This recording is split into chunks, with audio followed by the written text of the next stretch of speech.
Bienvenue à tous pour cette deuxième conférence de l'initiative de recherche risques émergents et atypiques en assurance de l'Institut Louis Bachelier, porté par Anis Matoussi et moi-même, en partenariat avec MMA, l'Institut du risque et de l'assurance de l'Université du Mans et l'École polytechnique. Donc, cette deuxième conférence a pour thème les modèles linéaires généralisés à variables catégorielles, qui sont des outils qui sont largement utilisés dans l'ensemble des sociétés d'assurance.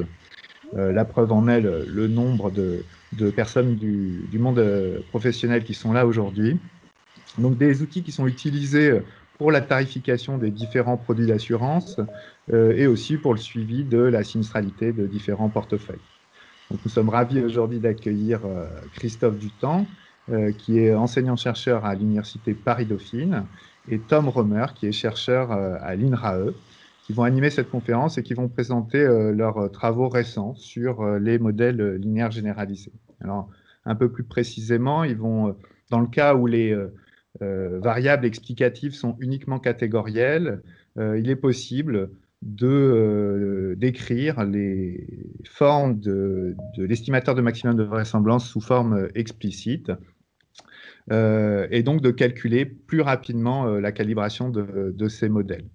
Dans le cas où certaines conditions ne sont pas satisfaites, on peut également proposer des estimateurs alternatifs à ces estimateurs de maximum de vraisemblance qui sont là encore simples et rapides à calculer. Ce qui permet de ne pas utiliser les méthodes classiques de descente de gradient pour la calibration de ces modèles et d'ouvrir un éventail de procédures statistiques, de sélection de lois, de sélection de variables et à l'avenir de sélection de modalités avec le calcul simple de la vraisemblance. Euh, je trouve que c'est aussi un juste retour des choses de parler de ces résultats dans ce cadre et dans cette conférence, car ce sont des résultats qui ont vu le jour dans des discussions avec Erwan Gallès, dans le cadre de groupes de travail, ici à l'Institut du risque et de l'assurance, sur la modélisation du risque construction. Et ces travaux montrent, à mon avis, trois choses qui sont importantes pour moi. La première, c'est l'intérêt des échanges entre le monde professionnel et le monde académique. La seconde, c'est la possibilité de dégager ensemble des intérêts communs et des directions de recherche communes. Et la preuve que cette chaire fonctionne est une illustration. Et le dernier point qui est important pour moi, c'est la capacité pour les universités de produire des méthodologies statistiques novatrices et aussi des prototypes logiciels qui peuvent servir à la société en général et au monde socio-économique en particulier. Alors, je pense plus particulièrement au laboratoire Manceau de mathématiques, dans lequel différents prototypes logiciels sont développés dans le logiciel R, avec des packages pour les échantillons de variables indépendantes et identiquement distribuées, qui est le package OneStep, des prototypes pour les modèles linéaires généralisés avec le package qu'on va présenter un petit peu aujourd'hui, et aussi récemment sur la modélisation et les dynamiques des populations avec un package qui s'appelle IBM PopSim.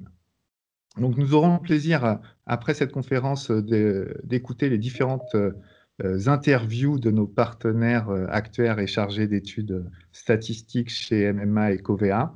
Alors il y aura Mahmoud Datsi, Pierre Dehaye, Anne Dugast, Erwan Gallès, Pierre Golen et Benjamin Papin, j'espère que je n'ai oublié personne, et qui nous feront part de leur expérience des modèles linéaires généralisés dans l'entreprise. Alors avant de commencer, je veux remercier Christelle Thomas de l'Institut Louis Bachelier et aussi Pauline Lucet de l'Institut du risque et de l'assurance du Mans pour leur aide dans l'organisation de ce webinaire. Je remercie aussi l'ensemble des orateurs déjà pour leur participation et aussi l'ensemble des participants. Donc, j'espère que ces échanges seront fructueux et permettront de définir des recherches aussi à l'avenir. Christophe, c'est à toi. Je te laisse la parole. Merci. Donc, je vais partager tout de suite les slides. Voilà, donc normalement, vous devez voir les slides apparaître. Voilà. Donc merci Alexandre pour cette introduction. Donc on va présenter avec Tom donc, des travaux sur les modèles linéaires généralisés, dont l'origine a démarré quand nous étions encore tous les trois au Mans, au laboratoire Mansour de mathématiques. Alors, la présentation va se dérouler en plusieurs parties. Après une introduction, nous aborderons trois thèmes trois points autour des modèles linéaires généralisés. Le premier point sera plus théorique sur le rappel du cadre d'études. Ensuite, on passera à des applications des modèles linéaires généralisés. Et enfin, la dernière partie proposera un estimateur alternatif, comme mentionné par Alexandre. Et ensuite, enfin, on conclura et il y aura une section perspective assez importante avec pas mal de pistes de recherche qui sont en cours par nous trois. Donc, je vais démarrer du coup tout de suite par l'introduction. Donc, quand on se positionne dans une problématique de tarification, donc on cherche à estimer donc une prime annuelle pour un contrat d'assurance. Donc, il y a un certain nombre d'approches visuelles qui sont faites. Une qui est assez commune et qui a la capacité d'avoir un certain nombre de cas particuliers aussi intéressants, c'est l'approche fréquence-sévérité. Donc, de distinguer le nombre de sinistres pour une police donnée, qui est noté ici grand M, des coûts des sinistres, qu'on a noté ici YK. Donc cette quantité est par construction aléatoire, hein, puisqu'on ne connaît pas d'avance ni le nombre de sinistres pour une garantie donnée, ni leur coût. Le cas très particulier où M égale est une loi de Bernoulli peut aussi être inclus dans cette approche fréquence-sévérité. Et dans ce cas-là, on parle plutôt d'approche indemnitaire dans ce cas-là. Alors, en général, cette approche, elle est effectuée garantie par garantie. Et donc, c'est plutôt l'équation 2 qui nous intéresse. C'est-à-dire qu'un contrat a un nombre de garanties grand P. Et on cherche à modéliser la somme des garanties. En l'occurrence, donc, les X1, XP. Alors, hop, ça s'est arrêté. Donc, on va repartager.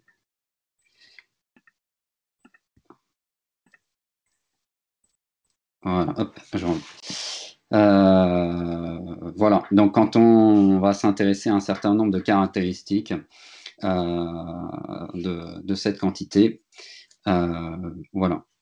Alors, donc, pour déterminer un prime, il y a dans la littérature ce qu'on appelle des principes de prime. Donc, je renvoie à la référence que j'ai marquée ici de l'encyclopédie de l'actuariat de Toggles et Sundt.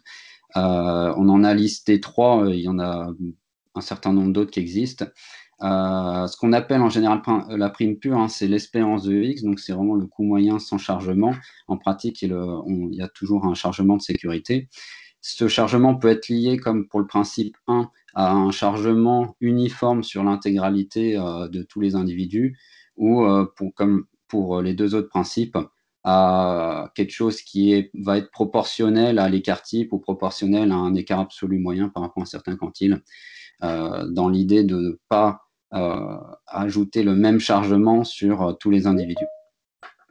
Le facteur de chargement ici est appelé ρ, donc qui est déterminé à valeur à valeur d'expert. Et il peut aussi, dans certains cas, être lié à un calcul de contraintes de solvabilité sur un ensemble de portefeuilles. Donc ça, c'était des travaux qu'on avait fait par le passé, donc qui a abouti à la rédaction d'un papier de travail donc, qui est en ligne sur HAL, donc avec donc un certain nombre de personnes qui vont parler aussi ensuite après dans la table ronde. Donc, si on cherche le coût moyen ou l'espérance de notre contrat, donc sous les hypothèses que la fréquence et la sévérité sont indépendantes et du caractère identiquement distribué de la sévérité, on obtient quelque chose qui est largement enseigné maintenant, c'est que l'espérance du coût total, c'est l'espérance du nombre de sinistres fois l'espérance du coût. Éventuellement, on le somme sur les garanties si on a plusieurs garanties. Ça ne pose pas de problème particulier. On n'a pas besoin d'avoir plus d'hypothèses si on s'intéresse seulement à l'espérance. Si on veut avoir des métriques ou des critères sur des moments d'ordre surpayeur comme la variance, il faut se réfléchir si les garanties sont vraiment indépendantes entre elles ou pas. Donc, dans le cas où elles sont indépendantes, on va être amené à sommer les variances et les variances individuelles qui sont du coup à cet endroit-là, du coup peuvent être partagées entre la variance liée à la sévérité et la variance liée à la fréquence.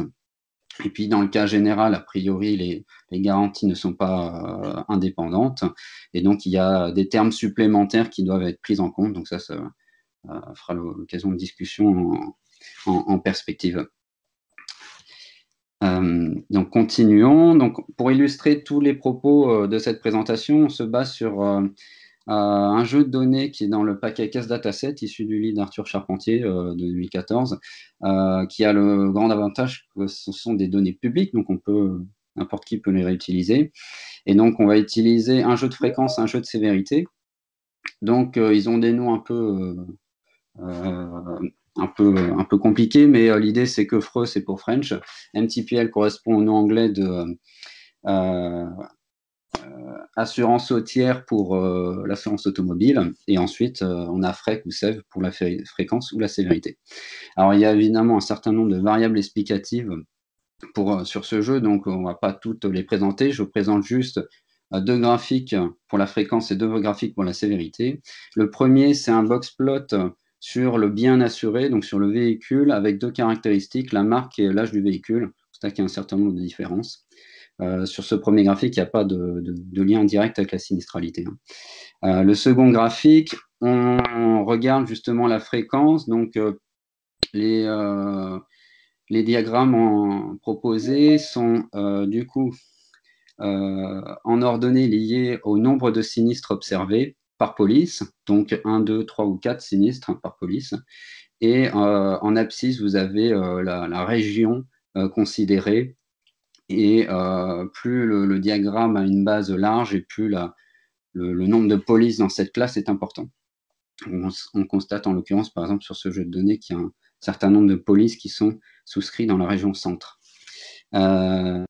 Si je passe maintenant au jeu de données sévérité, le premier graphique est lié du coup à l'assuré, donc en l'occurrence la région où il habite et la densité de population associée. Donc, ce qu'on trouve finalement quelque chose d'assez naturel, c'est que les régions comme Île-de-France sont particulièrement denses. Et ensuite, le second graphique, c'est un box plot. Donc, alors, en ordonnée, on a le montant de sinistres. Donc, c'est essentiellement fait sur les polices sinistrées. Il faut faire attention, c'est en échelle log, donc par construction non linéaire. Donc, vous avez une masse de montant de sinistre autour de 1 000 € et avec des déviations au-delà de 10 000 sans problème. Alors, je vois que ça s'est départagé, donc je vais repartager. Hop. Voilà, je reprends. Et en abscisse, donc, on a des groupes d'âge de conducteurs. Donc, on voit qu'il y a une certaine évidemment hétérogénéité entre les individus sur cette caractéristique-là. Voilà, donc on va continuer. Donc, pour estimer ces primes, donc on dispose en effet de bases de données, en général qui sont séparées fréquence et sévérité, puisque par construction, toutes les polices n'étant pas sinistrées, les montants de sinistres ne sont disponibles que pour un sous-échantillon de la base. Et donc, on dispose d'un certain nombre de variables tarifaires ou de variables explicatives, peu importe comment on les nomme, sur lesquelles qu'on a envie d'utiliser dans nos modèles de régression. Donc, avant de parler de comment on peut utiliser ces variables explicatives, on peut regarder une prime mutualisée, donc en fait sans tenir compte de ces variables à l'échelle globale du portefeuille. Donc, ce qu'on constate, donc je repartage, désolé. Donc, ce qu'on constate, c'est qu'il y a environ 5% du portefeuille qui a eu au moins un sinistre, avec un coût moyen d'environ 2130 €, ce qui fait donc une prime pure sans chargement de 105 €. Et ensuite, on a noté les écarts types et les coefficients de variation qui sont assez élevés. Donc, il y a beaucoup de dispersion à la fois en fréquence et en coût. Voilà, continuons. Si on reprend nos 3 principes de prime qui étaient un chargement uniforme ou un chargement en pourcentage de l'écart type ou du quantile, on peut effectuer du coup des calculs de prime en fonction de ce taux de chargement. Donc c'est ce graphique. En abscisse, vous avez le taux de chargement. Donc pour ρ égale à 0, on retombe sur notre prime pure de tout à l'heure. Le trait plein, ça correspond à un chargement uniforme. Donc on voit que ça a pour conséquence d'augmenter relativement faiblement le montant de prime. Le trait, la ligne avec des tirets, donc la ligne la plus importante ici, ça correspond à un principe de prime lié à l'écart type. Donc on rajoute un pourcentage de l'écart type, donc ça aura pour effet d'augmenter fortement. Et ensuite, les deux autres traits correspondent à un principe de prime lié à un pourcentage de l'écart absolu moyen par rapport à un certain quantile à les distributions. Donc en l'occurrence, ici, on a fait 2 exemples à 99 ou à 99,5%, qui ont donc évidemment un impact sur la valeur. Donc voilà pour illustrer ces principes de prime et le problème général ici. Voilà. Donc ici, pour rappel, les jeux de données, c'est de l'assurance autière. Donc c'est pas de l'assurance touriste, c'est l'assurance auto. Et c'est des données des années 2000, exactement. Faudrait qu'on... Donc maintenant, on va rentrer dans la phase qui nous intéresse, c'est qu'est-ce qu'on va faire de ces données. Donc l'idée, c'est de calibrer un modèle linéaire généralisé ou des modèles un peu plus avancés comme les lois des extrêmes sur ces données. Donc il y a évidemment un certain nombre de livres sur ces thématiques. Donc là, j'ai listé deux livres assez usuels, d'Olson et Johansson et de Klugman et Hall. Voilà, donc vous retrouverez du coup toutes ces références en fin de cette présentation. Donc, on veut, dans ces travaux, porter notre attention sur les méthodes de calibration, la sélection de lois, puisqu'on va vouloir tester un certain nombre de lois et choisir la plus adéquate, et aussi sélectionner des variables explicatives. Tout ceci dans le cas où les GRM sont à variables catégorielles, c'est-à-dire que les variables continues qui seraient continues, comme l'âge du conducteur, sont préalablement discrétisées. Donc, les estimateurs qu'on propose sont du coup rapides parce qu'ils vont être explicites et on va pouvoir montrer des propriétés statistiques intéressantes comme le caractère asymptotiquement efficace. Alors, il n'y a pas d'équivalent direct en R, en tout cas à notre connaissance actuellement. Donc, on va notamment être capable de calibrer correctement et de comparer notamment le cas de la loi log normale et de la loi gamma, donc qui sont utilisés par exemple pour modéliser des sinistres attrititionnels. Le calcul des paramètres de dispersion, on va voir, va être du coup amélioré, par exemple pour le cas de la loi gamma. Du fait qu'on a une procédure explicite, on va être capable de sélectionner beaucoup plus rapidement les lois ou les variables par minimisation d'un critère d'information type celui de AIC. Et enfin, après, on verra ce qui peut être fait au niveau multivarié quand on prend en compte, par exemple, plusieurs garanties. Alors, passons du coup à la première partie de cette présentation sur le modèle linéaire généralisé. Alors, pour parler de modèle linéaire généralisé, ou GLM en anglais, il faut en fait prendre une famille de lois de probabilité qui est assez générique, qui s'appelle la famille exponentielle. Et comme son nom l'indique, il y a quelque chose d'exponentiel en les paramètres. Donc précisément, on suppose une log densité ou une log de fonction de masse de proba qui est linéaire en fonction du paramètre qu'on a appelé ici lambda. Et là, la précision à apporter, c'est que c'est linéaire en fonction d'une transformation de la variable initiale. En l'occurrence, c'est ce qu'on a noté t de y. Et on verra que, bon, dans un certain nombre de cas, cette transformation est la transformation identité, donc en fait, il n'y a pas de transformation. Et puis, pour les cas plus intéressants, comme le cas log normal, en fait, on va prendre le log de la variable, donc le log des montants. Donc là, on va vouloir estimer donc, le paramètre d'échelle, lambda. Dans cette famille-là, il y a aussi un paramètre dit de dispersion, petit phi, qui est aussi à déterminer, mais qui sera en général déterminé dans un second temps, après avoir déterminé le paramètre lambda. Donc, cette grande famille, elle inclut énormément de lois classiques, à commencer par le cas gaussien, qui est le modèle linéaire usuel, dont on a rappelé dans le tableau la valeur de la fonction b, et puis des lois usuelles comme la loi de Poisson, la loi de Gamma, etc. Il faut voir que pour une loi donnée, hein, les fonctions b, c et t sont fixées, non pas à être estimées en pratique. Donc, le plus important, ça va être de se concentrer sur l'estimation de lambda. Alors, donc ça, c'est le cadre des modèles GLM.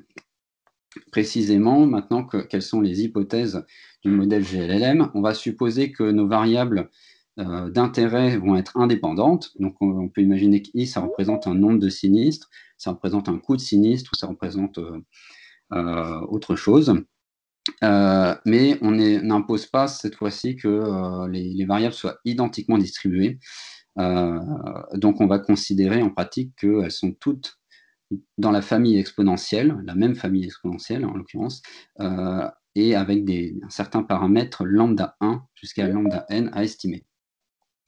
Donc, là, concrètement, la log vraisemblance de ce modèle, c'est l'expression qu'on a ici, en slide 14. Et donc, on va chercher à estimer les paramètres lambda i. Ce qui est sûr, c'est que dans cette grande famille de lois, on est capable de déterminer énormément de propriétés, et en particulier, on est capable de connaître l'espérance de t de yi, qui est en fait directement liée à la dérivée de la fonction b, et la variance est liée à la dérivée seconde de la fonction b. Christophe, oui, Christophe, excuse-moi de te couper, il y a une question dans le chat à propos du paramètre phi. Pourquoi le paramètre phi est le même pour toutes les variables? En général, on le suppose commun à toutes les variables dans la plupart des cas, sauf dans le cas où on veut faire, par exemple, une régression avec la loi binomiale, et à ce moment-là, le paramètre phi ne va pas être directement commun, il va être commun proportionnel à un poids lié au nombre de répétitions de notre loi de probabilité. Donc, si je reviens ici sur le cas binomial, donc en fait, il faudrait la formulation qui est ici, il faudrait légèrement la généraliser en considérant phi sur alors en fait, c'est plutôt ici, pardon. Il faudrait considérer un phi i qui est phi sur le nombre de répétitions de notre événement d'intérêt.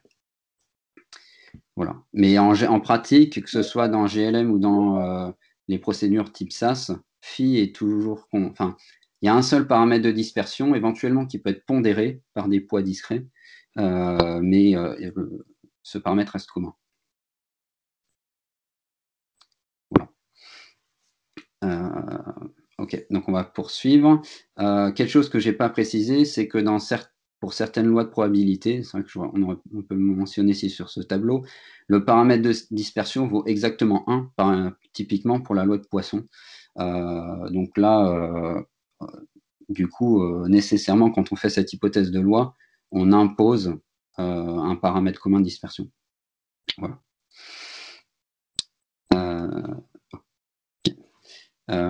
Donc, si je reprends mon... Ok, parfait. Si je reprends du coup mon fil, si je reviens sur le cadre du modèle GLM, on va vouloir expliquer du coup notre espérance de la transformée de YI en fonction des variables explicatives. Donc, c'est ce que je mentionne ici. Je résume. Donc, la première hypothèse, c'est l'indépendance des variables d'intérêt, grand YI, et la seconde hypothèse, c'est le lien entre les variables explicatives et le paramètre lambda I, qui se fait avec une fonction appelée fonction de lien.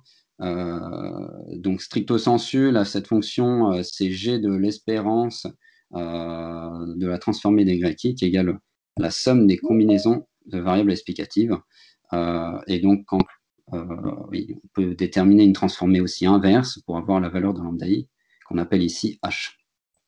Donc, il faut bien imaginer que notre combinaison de variables linéaires des variables explicatives, elle peut être relativement simple, ou ça va être des variables qui vont être binaires pour indiquer l'appartenance dans un certain groupe, mais ça peut être en soi des variables explicatives plus compliquées, transformation ou une certaine puissance d'une variable explicative. Donc, typiquement, si on pense à la densité de population, par exemple, c'est naturel de ne pas prendre la densité, mais le log de la densité de la population. Donc, continuons. Comment on fait pour estimer, du coup, dans cette procédure, les paramètres? Donc, je repasse juste là. Ici, les paramètres, on les a notés θ1 jusqu'à θp, et donc, c'est les quantités qu'on veut estimer. Donc, en fait, le paramètre lambda I, il est propre à chaque individu via cette combinaison de variables explicatives, et on a un nombre plus restreint de paramètres qu'on veut estimer, ça s'appelle θp, θ1 jusqu'à θp. Et donc, cette log vraisemblance, on va la maximiser de manière à estimer ce paramètre θ, ce vecteur paramètre θ précisément. Et on voudra aussi déterminer le paramètre de dispersion phi. Alors, ça, ce sont des modèles, enfin, c'est une théorie qui est relativement ancienne, et donc il y a un certain nombre d'articles qui montrent l'existence de tels paramètres pour la méthode du maximum de vraisemblance et leurs propriétés asymptotiques. Donc, en pratique, qu'est-ce qui est fait dans les logiciels? On utilise, étant donné la complexité qu'il peut y avoir dans l'expression de la log vraisemblance, on va estimer par des méthodes numériques ce vecteur de paramètres. Donc, la méthode la plus utilisée, c'est une méthode de moindre carré pondéré itéré, dont le nom anglais est IWLS, qui consiste à faire une descente de gradient donc à l'aide de la log vraisemblance. Donc, ça nous permet d'obtenir un estimateur, ce qu'on a noté ici, θ chapeau. Ensuite, s'il y a la présence d'un paramètre de dispersion, on va estimer ce paramètre phi chapeau sur les résidus. Et enfin, une fois qu'on a ces deux quantités, on est capable de déterminer du coup les paramètres de la loi, et donc en particulier de déterminer l'espérance de TYI directement en calculant G-1 ou H de θ chapeau. Quelque chose qui a ensuite regardé pour l'adéquation de la loi, au-delà des critères statistiques, ça doit être de regarder les graphiques sur les résidus associés à ce modèle.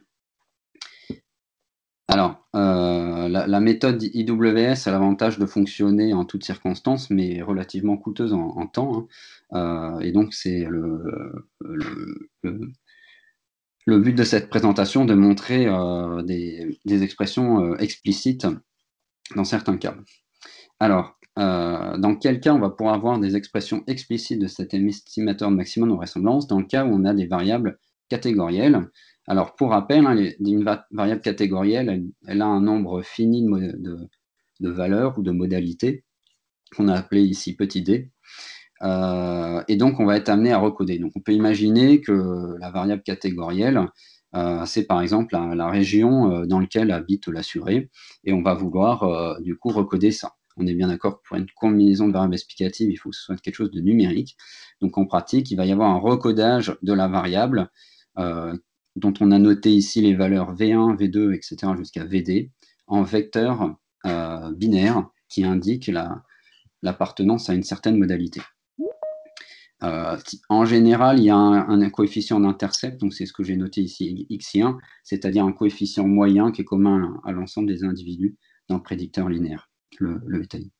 Donc un petit exemple, si on considère la variable région, sur les 6 premières lignes de la base, du coup, on va recoder le fait que l'individu 1 soit en région Nouvelle-Aquitaine comme ce vecteur-là, qui est donc la première ligne, donc avec 5 zéros, pardon, suivi d'un 1, puis d'un 0. L'individu numéro 3, qui est en Hauts-de-France, va avoir du coup le vecteur avec 2 zéros, un 1, et puis ensuite des zéros, etc. etc.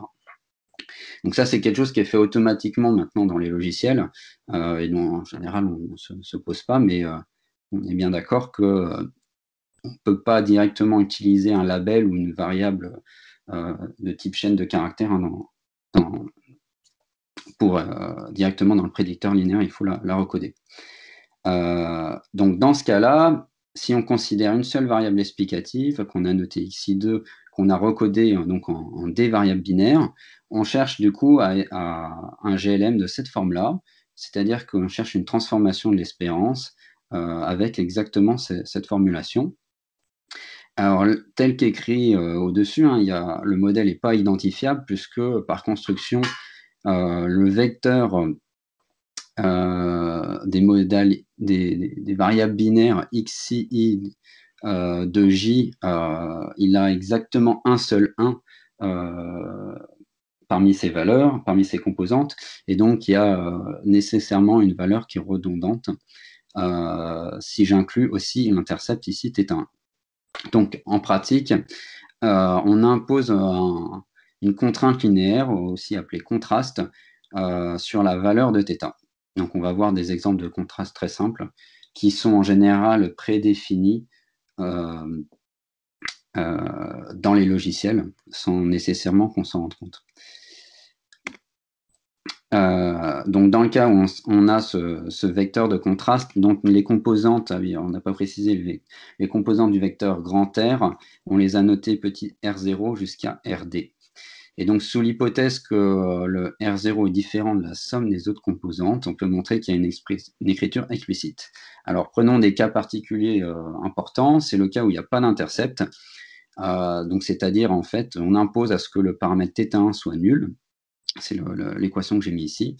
Dans ce cas-là, on peut montrer une écriture explicite de l'estimateur de maximum de vraisemblance, tel qu'il est écrit ici. Donc, c'est le premier coefficient, on l'a imposé à 0, et les autres, ça va être une transformation des moyennes empiriques de la variable d'intérêt sur la JM modalité. En général, ce n'est pas ce qui est fait par défaut dans le logiciel. Ce qui est fait par défaut, c'est ce modèle-là, c'est-à-dire qu'on enlève la première modalité. Et donc, on impose à ce que θ de 1 soit nul, qu'on va appeler en général modalité de référence. Et donc, les autres paramètres sont déterminés par rapport à cette modalité de référence. Et donc, dans ce cadre-là, on peut aussi montrer que, alors déjà, ça vérifie bien la condition d'existence, et on peut montrer donc une écriture explicite de l'estimateur de maximum de vraisemblance. Donc, en l'occurrence, c'est l'expression que j'ai mis ici. Tout se fait en différentiel de la première modalité, donc de θ chapeau 1. Alors après, on peut imposer des conditions un peu plus avancées, comme ici, poser que la somme des coefficients fasse 0 pour les coefficients liés à la deuxième variable, qui peut... et là encore, on est capable de montrer l'expression exacte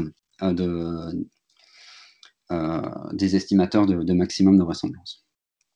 Donc, je vais poursuivre maintenant avec du coup des exemples de temps de calcul entre une méthode explicite et puis la méthode itérée des moindres carrés. Donc, on a noté ici IWLS.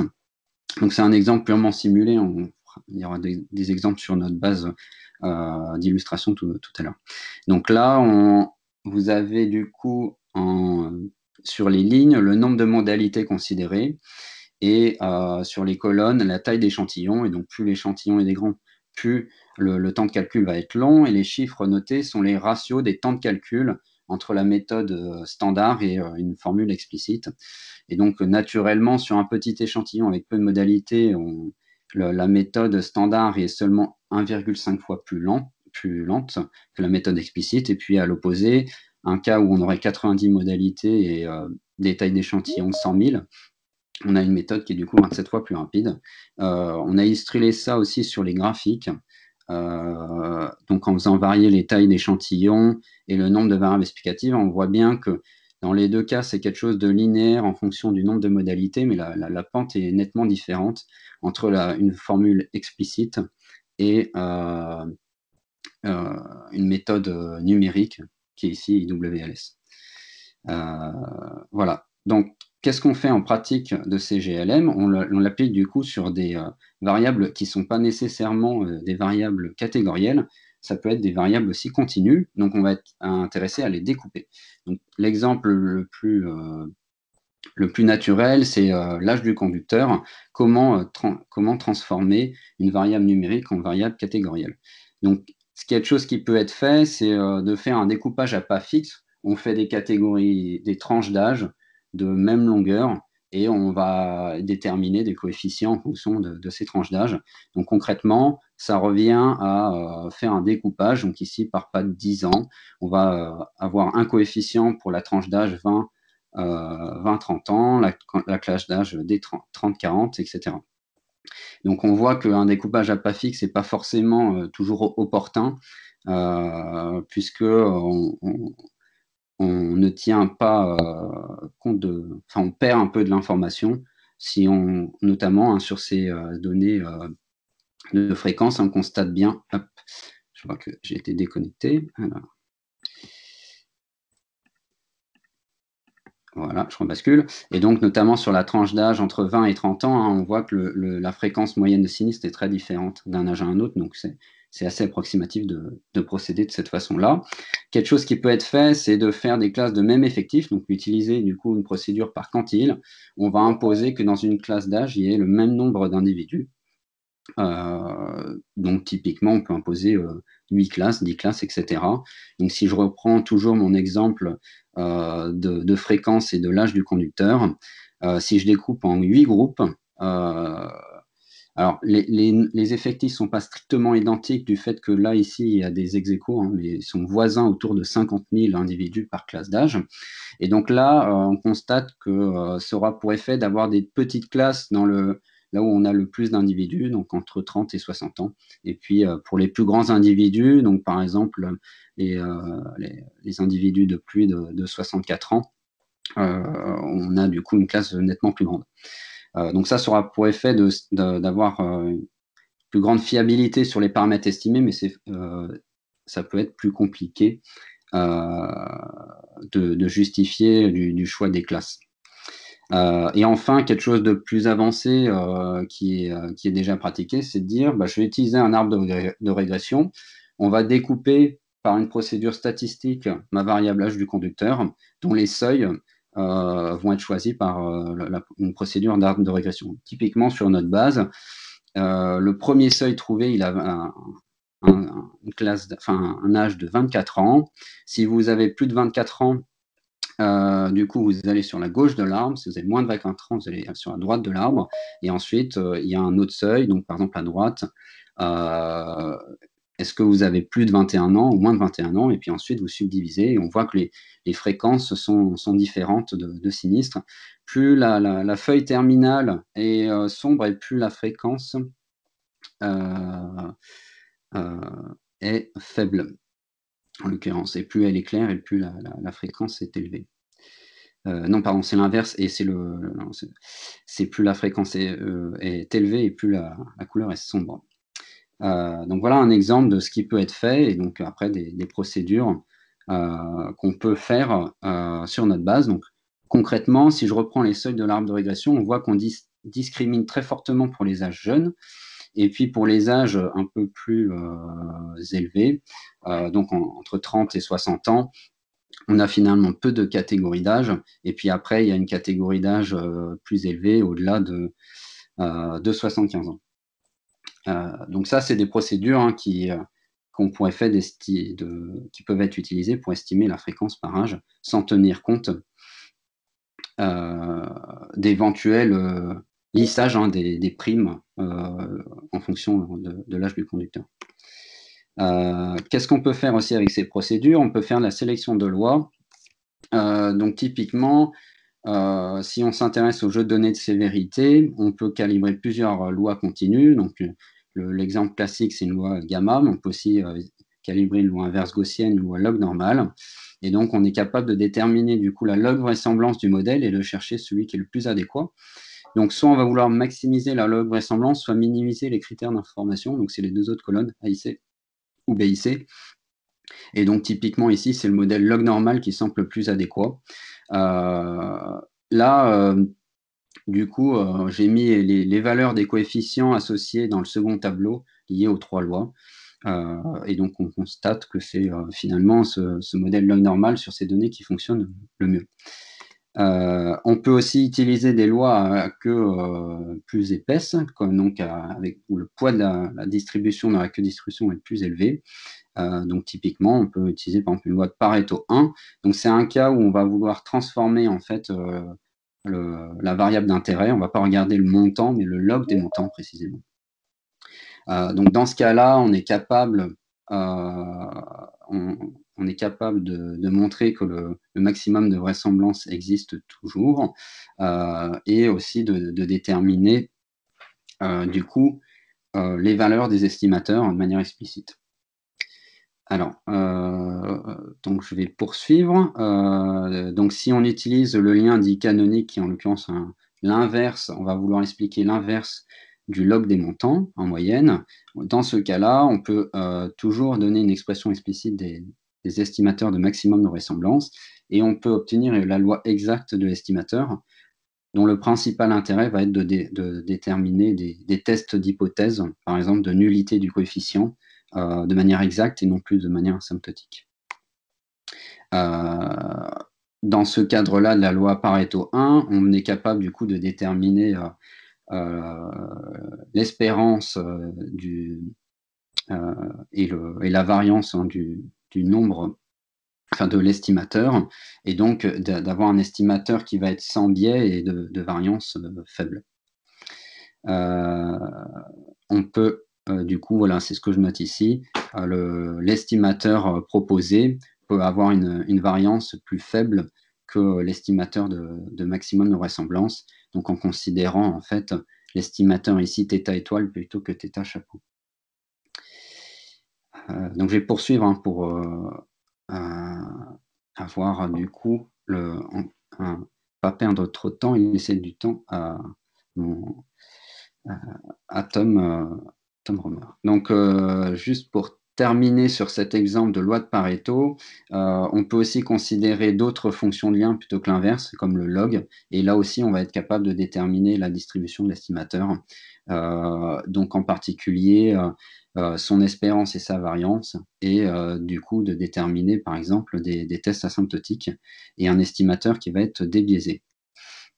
Sur ce cas spécifique de la loi de Pareto 1. Ensuite, le dernier lien proposé, c'est d'utiliser ce lien-là qui garantira qu'on a l'existence de l'espérance. La loi de Pareto permet de modéliser des codistributions plus épaisses, mais ne garantit pas nécessairement l'existence de l'espérance, ça peut être infini. Et donc, en utilisant ce fonction-là, on garantit que l'espérance sera toujours finie, et donc en particulier celle prédite par le modèle GLM. Alors, dernier cas, c'est l'application sur des lois extrêmes. Donc, c'est sur le jeu de données toujours de sévérité qu'on considère. On va appliquer du coup une loi Pareto 1, donc une loi au-delà d'un seuil, et une loi log normal avec seuil. Donc, c'est ce qu'on a appelé ici log normal de 3 paramètres. Pour déterminer ce seuil, on peut utiliser un QQ-plot de Pareto et chercher la partie à partir de laquelle la fonction de survie est linéaire, du coup. Et donc, en particulier, sur cet exemple, il est judicieux de prendre un seuil à 100 000 euros pour modéliser des sinistres qu'on va appeler sinistres atypiques. Et donc, on est capable, du coup, ensuite de calibrer nos deux lois de probabilité, log normal ou Pareto 1. Et on constate que c'est ici Pareto 1 qui a la meilleure adéquation sur ces données.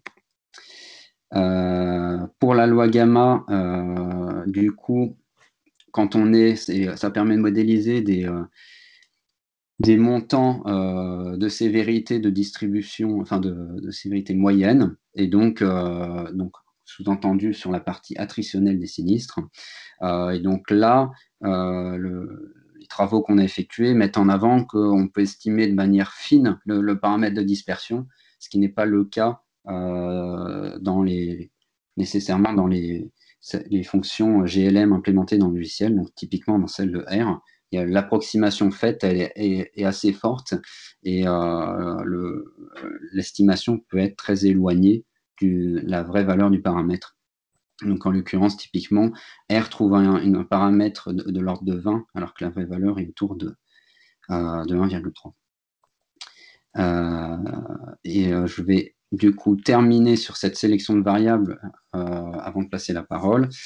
Du fait qu'on a des estimations, des expressions explicites de la log vraisemblance et donc d'autres critères comme le critère AIC, on est capable du coup de sélectionner plus rapidement les variables explicatives. Donc typiquement, sur l'exemple simple qu'on a mentionné ici, on est capable de faire quelque chose, une recherche exhaustive des variables à retenir dans le modèle en quelque chose de 10 fois plus rapide que ce que propose R.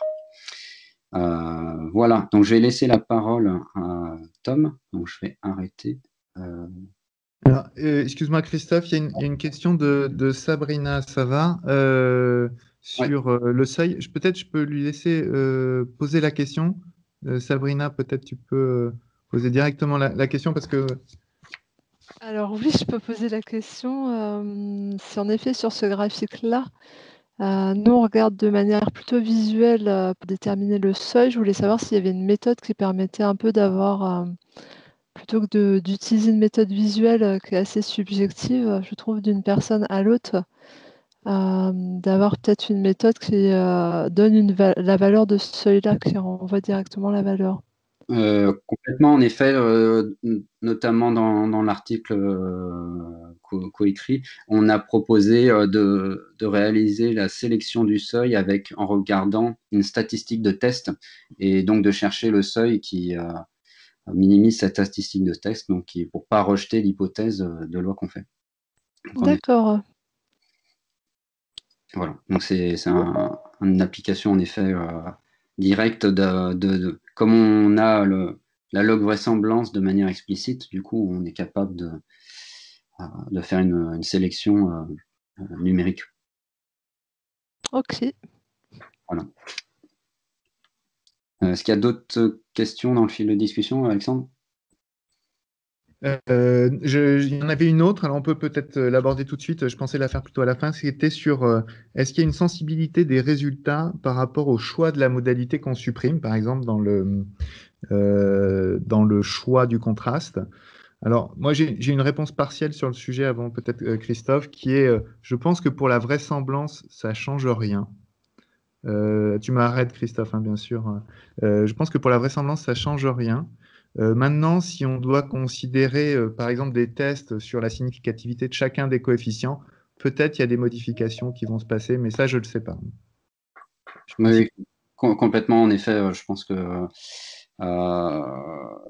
comme la somme, alors si je reprends mon expression du prédicteur linéaire, voilà, hop, ici, la somme bien que les coefficients vont être différents si on enlève ou pas une modalité, la somme des combinaisons linéaires des variables explicatives devrait rester constante indépendamment si on supprime la première, la deuxième ou la dixième modalité pour un individu donné, évidemment. Donc, en effet, ça ne doit pas impacter la vraisemblance, mais par conséquent, ça impacte la valeur des statistiques de test. Ok. Donc, parfait. Et ben, du coup, je peux laisser la parole du coup à Alors, je vais repartager si j'y arrive. Voilà, est-ce que vous voyez mon écran? Voilà, donc Christophe a parlé un peu dans la première partie, surtout du modèle avec une covariable catégorielle. On va un peu regarder qu'est-ce qui se passe dans le cas, on va voir plus qu'une covariable catégorielle. Notamment, on va pouvoir voir que le MLE peut ne pas avoir de forme explicite, même lorsque toutes nos covariables sont catégorielles et qu'on est sous les bonnes conditions. Dans ces cas-là, ce qu'on propose ici, c'est un autre estimateur qui ne va pas être MLE, mais qui va avoir des propriétés asymptotiques comparables au MLE et qui va, lui, avoir une forme explicite. Alors, si je reprends un peu le MLE, qu'est-ce que c'est, ce qu'avait présenté Christophe, ça va être finalement l'argument qui va maximiser la vraisemblance L de θ par rapport à mes Y sous une contrainte linéaire Rθ égale à 0 qui va permettre l'identifiabilité du modèle. L'estimateur alternatif qu'on va proposer va ressembler finalement à l'estimateur exact du modèle linéaire gaussien qui va regarder en fait Q' plus R' moins 1, Q'G de Y bar, ou alors les Q, ça va être une matrice de design, le R, ça va être une matrice, alors là ce sera plus un vecteur dans le cas de plusieurs variables catégorielles, ça va être une matrice donc de contraste linéaire, et G de Y bar, ça va être un vecteur qui va regarder G appliqué à chacun des croisements possibles entre les modalités des covariables catégorielles. Par exemple, dans le cas d'une variable catégorielle, G de Y bar, ça va être G de Y1 bar, Y2 bar, Y3 bar, si j'ai trois modalités. Et ma matrice Q va regarder en fait intercept plus première modalité, intercept plus deuxième modalité, intercept plus troisième modalité. Dans le cas, par exemple, de deux variables catégorielles, mon G de Y bar, ça va être le vecteur qui va regarder G appliqué à chacune des moyennes de chaque croisement possible entre les modalités de mes deux variables catégorielles. Et ma matrice Q va être un peu plus complexe. Elle va regarder intercept plus première modalité de la première variable, première modalité de la deuxième variable, plus le terme d'interaction, et etc. pour chacune des lignes. Si je reprends le modèle avec une variable catégorielle, en fait, on va pouvoir montrer que dès lors où on va être sous des conditions qu'avait présenté Christophe, que le R0, donc le premier élément de mon vecteur R, là, va être différent de la somme des autres, alors mon estimateur alternatif, θ tilde, ça va être exactement le MLE. En fait, le MLE qu'avait présenté Christophe va avoir une forme matricielle qui va être exactement celle proposée par θn tilde. Et si la condition R0 différent de somme des RJ n'est pas satisfaite, eh bien, en fait, on va pouvoir montrer que ni le MLE ni l'estimateur alternatif ne vont être définis. Alors, le MLE ne va pas être défini tout simplement parce qu'il va y avoir plusieurs maximums possibles.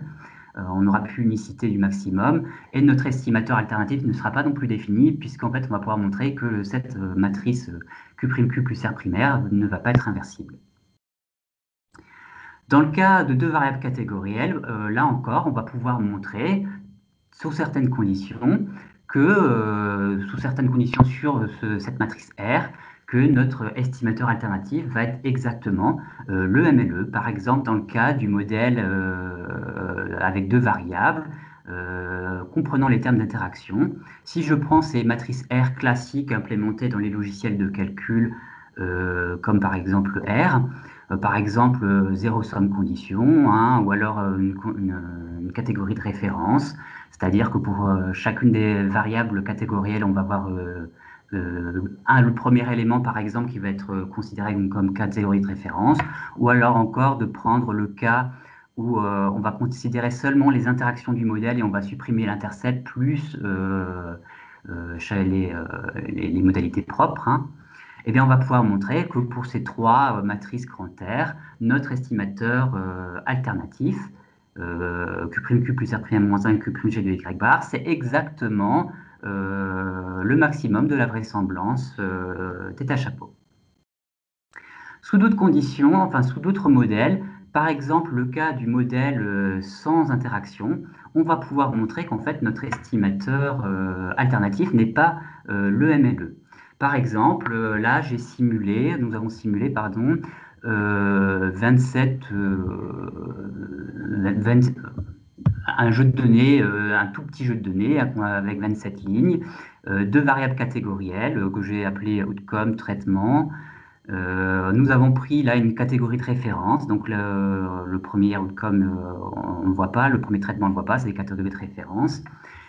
Et ce qu'on va voir, c'est que l'estimation proposée par notre estimateur alternatif va être différente de l'estimation proposée par exemple, j'ai la fonction GLM2R qui va calculer un MLE.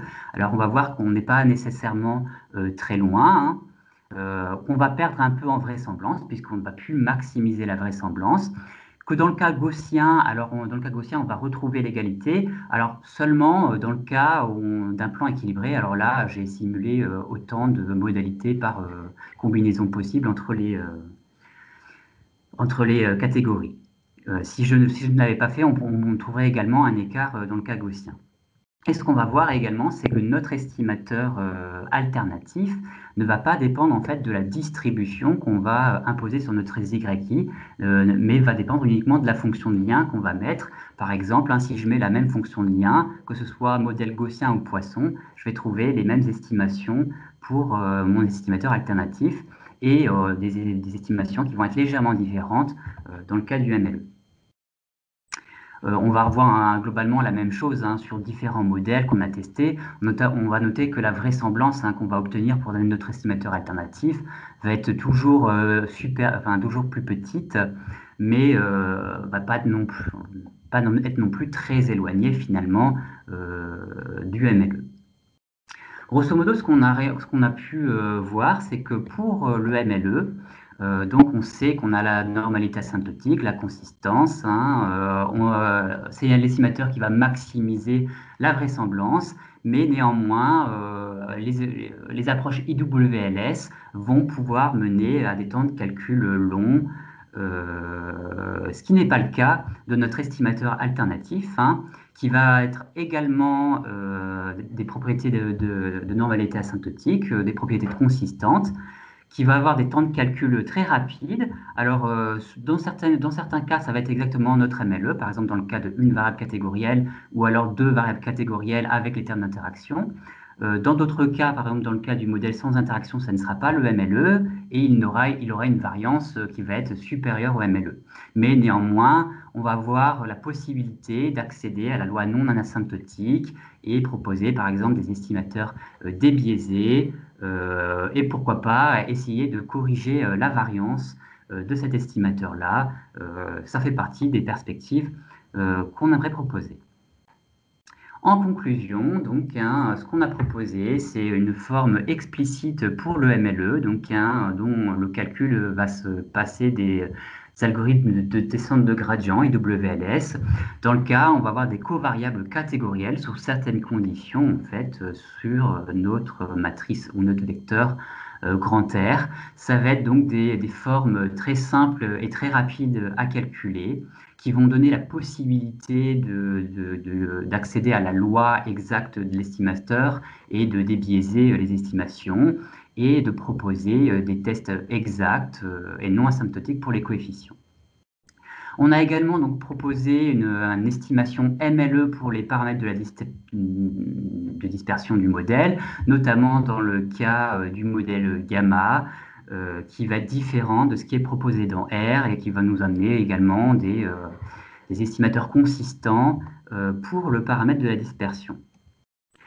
Enfin, la rapidité de calcul de nos estimateurs explicites vont nous permettre de faire de la sélection de lois et de la sélection de variables explicatives très rapide, plus rapide que ce que proposera un step AIC par exemple de R. Enfin, lorsque le MLE à variable catégorielle n'admettra pas de forme explicite, on est capable de proposer un estimateur donc alternatif qui, lui, va avoir une forme explicite, qui va être très rapide à calculer, qui va être toujours consistant, asymptotiquement normal, mais qui va avoir une variance supérieure à celle du MLE. Alors, les perspectives qu'on aimerait étudier pour ces travaux, alors premièrement, de regarder un peu de la sélection des seuils. Alors, qu'est-ce que c'est? C'est de choisir finalement, alors Christophe en a déjà parlé, mais essayer de trouver le coupage optimal pour notre variable ici continue, ici. En fait, comment catégoriser notre variable continue de la façon la plus optimale possible. En fait, ce qu'on aimerait, c'est de trouver quel est le meilleur découpage tel que notre vraisemblance va être maximum. Alors, on va pouvoir le faire assez efficacement puisque finalement, nos vraisemblances ne vont dépendre que des moyennes calculées sur chacune des catégories. Là, on l'a écrit dans le cas d'une variable catégorielle, mais bien évidemment, on peut aussi l'écrire dans le cas de plusieurs variables catégorielles. Donc, hein, ces calculs-là peuvent être effectués très rapidement pour chacune des découpages possibles et ainsi aller proposer quel est le coupage G1, GD qui va maximiser cette vraisemblance. Enfin, on aimerait étudier un peu le cas donc, des modèles multivariés, hein, qui est également très intéressant dans la pratique, c'est-à-dire que nos variables réponses, hein, y1, yn, ne vont plus être des variables aléatoires, là, mais des vecteurs aléatoires indépendants, mais qui ne vont pas être bien évidemment identiquement distribués. Alors ici, là, intra-vecteurs, hein, mes yi, les yi1, yd ne vont être bien sûr pas indépendants. Ce qu'on va imposer sur ces YIJ là, ça va être toujours la même chose, qu'on va les supposer de type exponentiel, donc de paramètres lambda I1, lambda ID. Plus particulièrement, ça veut dire que la vraisemblance ou la log vraisemblance qu'on va poser sur nos YIJ va prendre la même forme qu'avait exposé Christophe précédemment. Seulement, là, on va avoir des TJ, BJ, FIJ, hein, qui vont être propres à chacun des Y, enfin des modalités, des marges du vecteur Y. Et ensuite, finalement, ça va revenir à dire qu'on va avoir des fonctions de lien qui vont relier à chaque fois les espérances de T de YIJ au prédicteur linéaire XJ, θJ. Alors après, la question, ça va être comment estimer dans ces modèles plus complexes les paramètres du modèle, sachant que des approches MLE n'auront jamais en fait de forme explicite ici dans le cas de modèles multivariés. Alors une première solution qui est la solution un peu de facilité, qui est une solution finalement qui est utilisée par pas mal de monde, qui va être de définir une loi multivariée classique sur les YI. Par exemple, supposer que les YI sont gaussiens multivariés. Et avec une distribution gaussienne multivariée, on va savoir faire beaucoup de choses, notamment estimer assez facilement les paramètres du modèle. Néanmoins, c'est très souvent irréaliste en pratique, et même si les marges sont uniformes, même si les marges sont gaussiennes, l'hypothèse donc que le vecteur soit gaussien peut être irréaliste dû à une structure de dépendance entre les marges qui peut être non gaussienne. La seconde solution, ça va être donc de définir une autre loi multivariée et plus particulièrement spécifier ce qu'on va appeler une copule pour le vecteur YI. Alors, qu'est-ce que c'est une copule, hein? Alors, si je reprends la théorie de Clare, va nous dire en fait que dès lors où j'ai des vecteurs aléatoires, x1, xd, dont les marges sont continues, je vais noter grand F, la fonction de répartition du vecteur aléatoire, donc de dimension d, et F1, Fd, les distributions marginales de chacun des xj, eh bien, je sais que ma fonction de répartition de Rd va pouvoir se décomposer en une partie copule qui va caractériser la structure de dépendance du vecteur aléatoire et les marginales du vecteur F1, Fd. Alors, à titre d'exemple, quelques copules qu'on va croiser typiquement dans la littérature. La copule d'indépendance. Alors, tout d'abord, hein, je sais que si mes x1 et xd sont indépendants entre eux, la fonction de répartition de Rd va être égale au produit des fonctions de répartition marginales. Et nécessairement, ma copule, hein, ça va être le produit des UJ. J'ai également la copule classique, c'est la copule gaussienne qui va consister à prendre là une fonction de répartition gaussienne multivariée indexés par une matrice de variance-covariance grand sigma et des quantiles de loi normale. Alors je sais que si mes marges sont gaussiennes et que ma copule est gaussien, alors mon vecteur aléatoire est multigaussien. Et puis, on va pouvoir prendre d'autres copules plus spécifiques, par exemple des copules de Gumbel-Haugart, qu'on va retrouver assez fréquemment dans la théorie des valeurs extrêmes, qui va caractériser des dépendances très fortes dans la queue dans la queue droite de la distribution, et Clayton, par exemple, qui vont caractériser des dépendances fortes dans la queue gauche de la distribution. Alors, on a mis en place un petit AirShiny, donc une application web, qui permet de revisualiser un peu différentes structures de dépendance. Je donnerai le lien dans le fil de la discussion après la présentation de cette application. Vous pourrez aller regarder et voir un peu ce que sont ces différentes copules et ainsi que d'autres familles particulièrement utilisées dans la littérature. Dès lors où je vais avoir supposé cette copule sur mes vecteurs aléatoires, je vais pouvoir aller écrire la densité ou la fonction de répartition, la densité de mon vecteur aléatoire qui va s'exprimer en termes d'une partie donc copule, où là plus particulièrement ça va être les dérivées partielles de la copule appliquées aux marges fois le produit des densités marginales. Et donc la log vraisemblance va pouvoir se couper en une partie somme des logs des densités de copules plus une partie somme des logs des vraisemblances marginales. Une stratégie assez classique pour aller donc estimer les paramètres donc de ce modèle GLM multivarié, ça va être une approche IFM, qui va consister en quoi? Qui va consister en allant commencer par regarder uniquement la double somme de droite et chercher à maximiser cette double somme de droite, c'est-à-dire aller trouver les coefficients θ qui vont maximiser les vraisemblances univariées, puis utiliser ces estimateurs qu'on a utilisés pour maximiser les vraisemblances univariées, pour les imputer dans la partie de gauche, dans la partie de copule, et trouver le paramètre de la copule qui va maximiser la vraisemblance globale. Alors, c'est des approches qui peuvent être très coûteuses en temps de calcul, puisque ça va consister à lancer autant d'algorithmes IWLS sur les marginales qu'il va y avoir de dimensions que la dimension D de nos Y.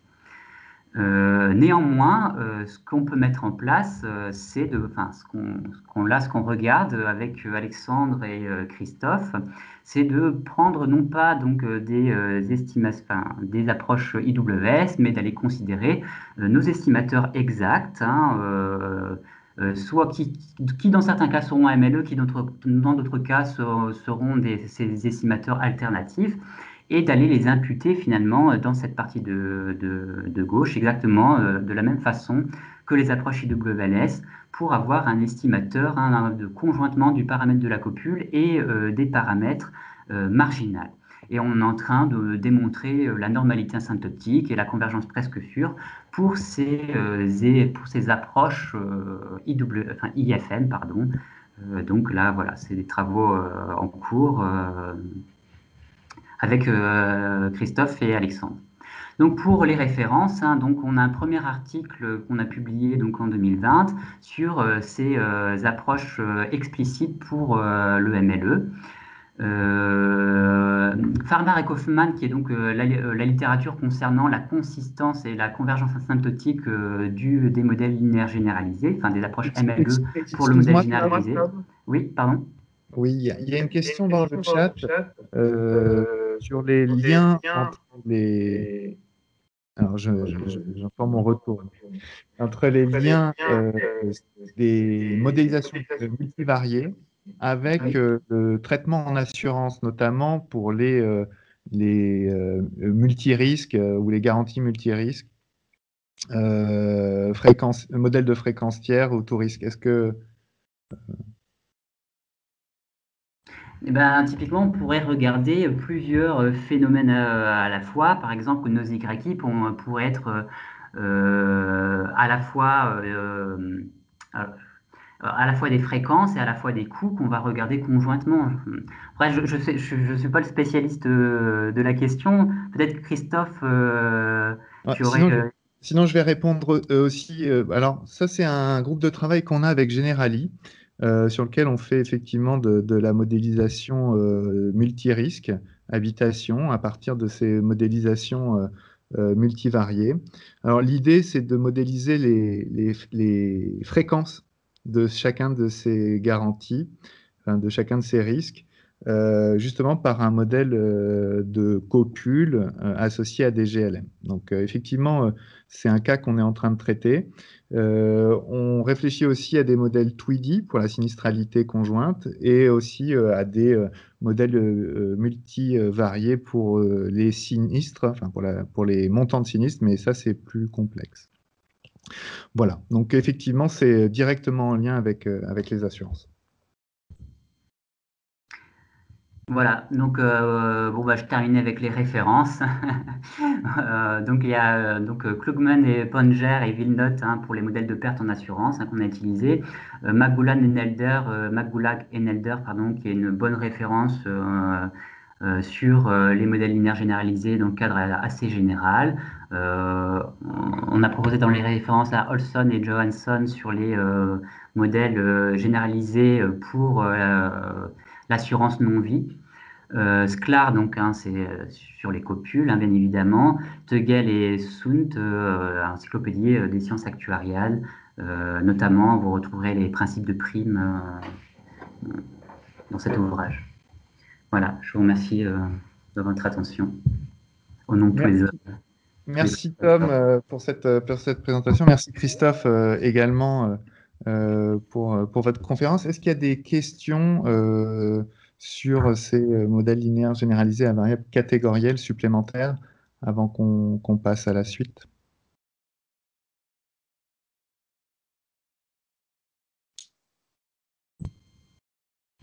Alors, moi j'en avais juste une petite.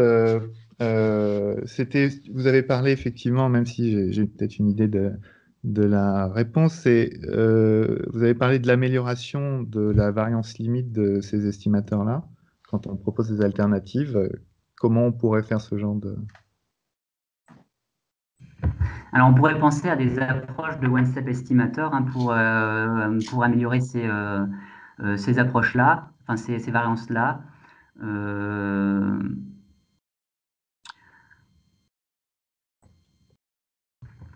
C'est ce qui me vient là et Alexandre, tu es un peu plus spécialiste sur la question. Si tu veux en dire deux mots, n'hésite pas. Non, mais en fait, je voulais savoir si, pour être plus précis, il y a des méthodes d'amélioration de la variance asymptotique. Donc, le fait que, parce que tu le mettais, je ne sais pas si tu le mettais dans les plus ou dans les moins de ces nouveaux estimateurs. Effectivement, le fait qu'il ait une variance supérieure asymptotique à celle du maximum de vraisemblance peut être corrigé par des méthodes d'amélioration de la variance asymptotique. Voilà. Donc, c'était juste pour... c'est aussi une direction de recherche possible à l'avenir. Ok, donc s'il y a des questions, on pourra les poser à la fin de cette conférence. Je vais prendre la main, du coup, Alexandre. Excuse-moi, Erwan, il y a une toute petite question. Je vais répondre à Patrick Gomis rapidement. Donc, la synthèse, si on doit le faire par rapport au package existant, en R ou en SAS, les packages existants ou les fonctions, c'est les fonctions GLM. Donc, la question, c'est par rapport à ces fonctions de base, qu'est-ce que propose GLM Tools? C'est une calibration rapide et l'ouverture à des méthodes de sélection de lois, sélection de variables et sélection de modalités qui n'étaient pas possibles précédemment. Voilà à peu près la brève synthèse. Donc, on va passer à la suite avec Erwan Gallès, qui va gérer l'ensemble des interviews de nos partenaires chargés d'études statistiques et actuaires de chez MMA et Covea. À toi, Erwan. Merci à Tom, Christophe et Alexandre. Donc, je vais prendre la main effectivement pour parler des MLG chez Covea. Je fais juste l'introduction, je vous rassure, je n'irai pas beaucoup dans le détail technique. C'est la deuxième conférence avec l'initiative de recherche qu'on met en place.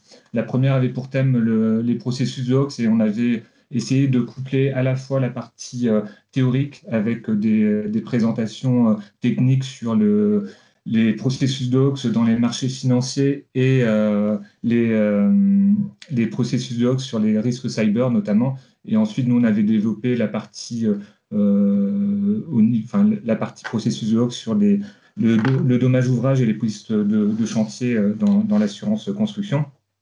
Donc, on avait mélangé à la fois théorique et pratique. Là, on vient d'assister à une présentation relativement technique sur la partie des MLE dans les GLM. Alors moi, je dois bien avouer que je n'ai peut-être pas tout compris. J'ai compris au moins deux choses, qu'il y avait des lois leptocurtiques qui existaient. Moi, je ne les connaissais pas, ça doit parler du Covid probablement. Et ensuite, il y a une phrase de Tom que j'ai beaucoup aimée, qu'il a dit à un moment que le Q était une matrice de design. Il faudra en reparler une autre fois probablement lors d'un groupe de travail avec l'initiative de recherche, ça m'intéresse beaucoup. Donc, on va apporter quelques éclairages sur les pratiques. C'est pas vraiment une matrice de design au sens LM, parce que la matrice de design, en fait, on met normalement toutes les lignes des YI, alors que là, on mettait une ligne par... voilà. En tout cas, je ne sais pas si j'ai tout bien compris. Mais donc là, on souhaite apporter un éclairage un peu dans les pratiques des GLM au sein de Covea. Donc, que ce soit la DDCME, donc la direction entreprise, que ce soit chez Covea Affinity qui s'occupe de tout ce qui est tous les risques affinitaires pour le groupe Covea, mais également au sein de la direction des particuliers. Et donc, j'ai passé la main dans pas longtemps, une fois que j'aurai abordé les 5 thèmes qu'on va aborder, donc les usages, la préparation de la donnée, les outils, l'exploitation et les résultats, et ainsi que les limites et les contraintes des MLG pour Covea. Avant de laisser la main à Pierre Gollen qui va nous parler des usages, je voulais vous informer qu'on va vous envoyer à la fin de la conférence un lien vers un questionnaire pour que vous puissiez nous faire un retour sur votre perception de ces conférences. Ça nous permettra, nous, derrière, de nous améliorer. Donc, j'en ai fini pour ma part et je passe la main, du coup, à Pierre Gollen. Pierre. Bonjour à tous. Oui, le temps d'activer mon micro. Donc sur nos usages, alors donc Christophe l'évoquait au début de sa présentation, notre usage principal aujourd'hui au sein de notre groupe de travail, c'est surtout des usages autour de la tarification et notamment de la tarification des produits d'assurance yard. Donc ça tient aussi au profil des intervenants qui occupent tous des postes au sein des services tarification et actuariat produits. Voilà, donc on est régulièrement confronté à cette problématique de modéliser la prime pure. Et donc le GLM est un outil de référence pour cette problématique.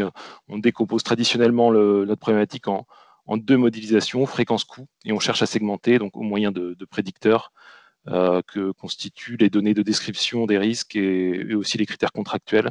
On cherche à segmenter ces deux variables. On a aussi identifié des pratiques autour de raffinement de ce tarif. Donc, on constitue aussi des zoniers ou des nomenclatures véhicules.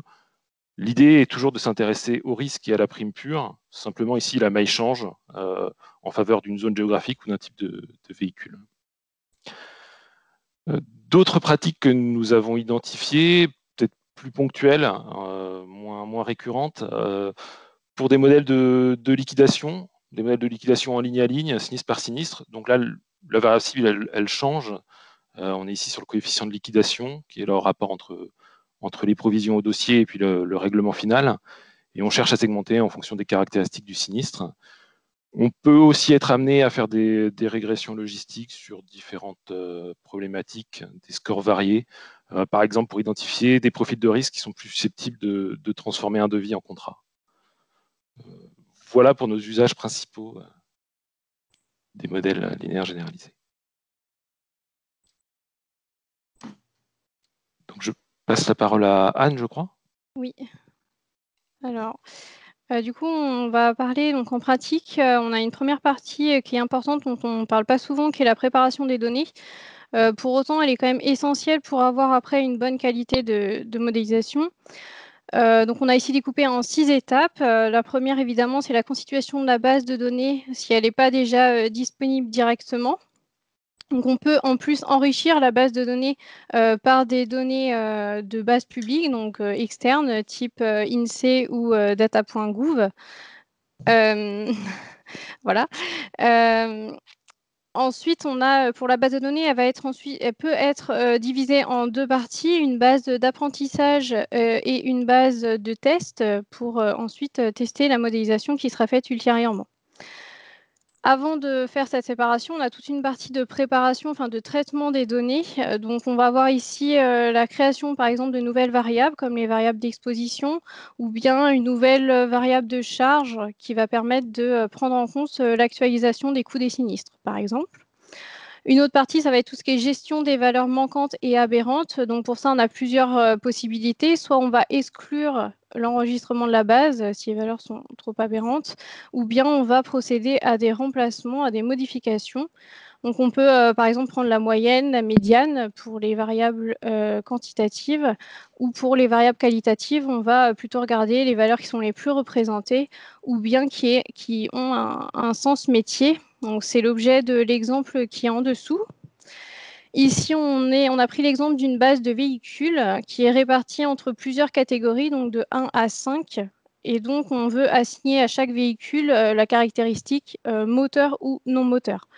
Ici, en rouge, on a mis les variables qui sont pour nous aberrantes, puisque par définition, les catégories 1, 3 et 5 ne peuvent pas être non moteurs. Donc, on va venir les modifier et concrètement assigner à tous ces véhicules en anomalie la valeur moteur. Donc, on va faire ça pour l'ensemble des données. Et donc, une fois qu'on a fait ça, on peut passer à l'étape 3, qui est donc l'analyse des variables à expliquer. Je ne sais pas si... Voilà, hop. Donc, les variables à expliquer concrètement, ça va être dans la plupart des cas le nombre de sinistres ou la fréquence, ou bien le coût des sinistres. On va avoir toute une première partie sur l'analyse de la distribution. Donc, on va observer dans certains cas particuliers des charges négatives avec tout ce qui est mécanisme de recours, par exemple, ou bien des pics de charges qui sont dus à certaines conventions. Donc, c'est ce qu'on voit sur le graphique de gauche en dessous. Donc, les conventions, il y en a par exemple en auto ou en MRH et qui peuvent générer donc, ces discontinuités. Donc, il va falloir venir modifier, enfin traiter ces cas particuliers qui nous amènent à avoir des sommes forfaitaires, donc des pics dans la distribution. Et puis, dernier point, on va regarder le périmètre, c'est-à-dire qu'on va se poser la question de savoir s'il faut conserver tous les sinistres pour notre modélisation ou bien uniquement les clos, ou encore est-ce qu'on va retirer ce qu'on appelle les sinistres sans suite ou pas. Et une fois qu'on a fait ça, on peut passer à l'étape 4, qui est l'étude des variables explicatives.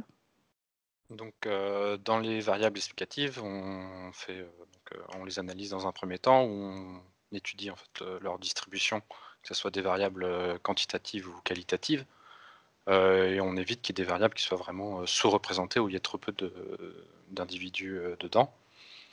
Et également, une phase importante, c'est tout ce qui est analyse des corrélations entre les variables explicatives, parce que c'est une des problématiques des GLM. On préfère éviter les corrélations entre les variables explicatives. Donc, tout ce qu'on fait, en fait, on fait une analyse des corrélations, et tout ce qui est variable trop corrélées, on va les retraiter, donc soit en supprimant une des variables corrélées, soit en les croisant. Ensuite, on retraite toutes les variables continues, on les discrétise, donc soit par des méthodes que Christophe Dutemps a énumérées tout à l'heure, donc soit par des quantiles, soit par des arbres, qui nous permettent d'optimiser du coup un peu la segmentation de ces variables continues. Et également ensuite on échantillonne si besoin la base d'apprentissage pour essayer d'optimiser qu'il y ait un peu plus de matière, et également découper en base d'apprentissage et base de test pour valider notre modèle. Pierre, oui. Excuse-moi, je profite pour une question. Ouais. Cet échantillonnage aléatoire, la problématique des volumes, c'est dur de calculer sur des grosses bases? C'est quoi l'enjeu? Ou c'est... Soit, je pense, soit on n'a pas suffisamment de volume, ou soit justement on en a trop. Typiquement sur des modèles de fréquence en yard pour le particulier, en fait, on a des problèmes de temps de calcul, où ça peut vite passer sur plusieurs heures. D'accord. Donc c'est un peu trop long. Voilà. Et là, du coup, à ce niveau-là, on a une base à peu près propre pour pouvoir commencer vraiment les modèles. Et là, il y a une 6e étape qui peut intervenir au besoin. C'est tout ce qui est traitement des valeurs extrêmes, où donc déjà, il faut déterminer ce qu'est la valeur extrême, donc soit par des méthodes un peu arbitraires, où on va définir une valeur extrême, c'est les X% des valeurs les plus fortes, donc souvent c'est 99 ou 99,5, ou par des méthodes graphiques visuelles, en traçant donc, un hill-plot, où on va chercher du coup une stationnarité, un étage, un plateau, ou min-x-plot, où là justement on va rechercher des comportements linéaires, à partir duquel on va pouvoir dire, à partir de ce seuil-là, c'est un sinistre grave, ou une valeur extrême en général. Après, il y a tout le retraitement des valeurs extrêmes, donc soit on écrète totalement les valeurs extrêmes, tout ce qui est par exemple, si on se dit que le seuil c'est 50 000 euros, tout ce qui est valeur au-dessus de 50 000 euros, on les maximise à 50 000, soit on les lisse, donc on redistribue tout ce qui est les surcrêtes, soit sur l'ensemble de nos contrats, soit sur uniquement les situations sinistrées, donc c'est au cas par cas, soit on supprime totalement de la base d'apprentissage et on les retraite à part entière. Voilà.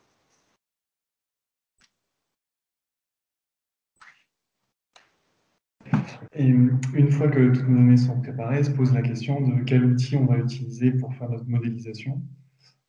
Aujourd'hui, on va parler de 3 possibilités, SAS, R et Python. Ce que je voulais souligner, c'est le fait que SAS, d'un côté, est une solution quasi institutionnelle chez Covea. Quand on est conseiller d'UpStat, on a une licence SAS qu'on peut utiliser, toutes nos bases de données sont dessus. Tandis que pour R et Python, jusqu'à peu, c'était une démarche un petit peu plus personnelle pour les utiliser, puisqu'il fallait l'installer en local sur son PC, et on pouvait rencontrer des fois quelques difficultés, notamment pour télécharger les packages, quand on n'a pas les droits administrateurs. Aujourd'hui, on est en mouvement chez Covea sur ce sujet-là, avec le Data Lab Covea, qui permet d'avoir un environnement dans lequel utiliser R et Python commun pour toute la société. Moi, je travaille chez Covea Affinity, du coup, j'ai accès au Data Lab que depuis le début du mois, donc je n'ai pas un recul suffisant pour comparer les différents logiciels. Donc, je vais laisser la parole à Mahmoud, qui a un recul plus important.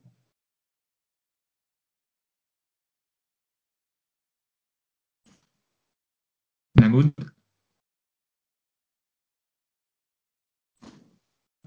Est-ce que Mahmoud arrive à... Il est bien connecté normalement?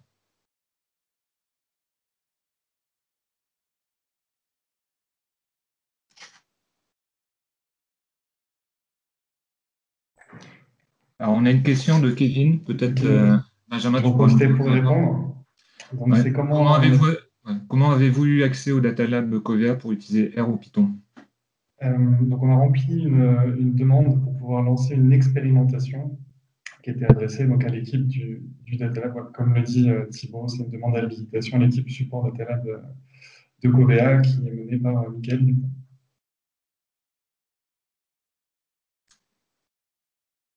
Ok, merci. Je ne sais pas si Mahmoud a réussi à se reconnecter ou si son micro marche. Oui. On te voit, on ne t'entend pas par contre.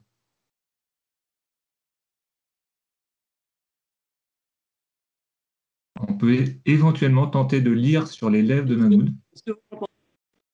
Est-ce que vous m'entendez? Oui. Ok, bah du coup, c'est mon casque. J'ai changé le casque. Vous m'entendez bien? C'est bon? Ouais, ça va. Ok, bah très bien. Excusez-moi. Bonjour tout le monde. Du coup, à la limite, tu peux passer au slide d'après, du coup, Erwan. Donc, pour faire la transition de ce que disait Benjamin sur les outils, ces outils qui sont utilisés pour la modélisation. Est-ce que tu peux changer de slide? Je ne vois pas. Excuse-moi.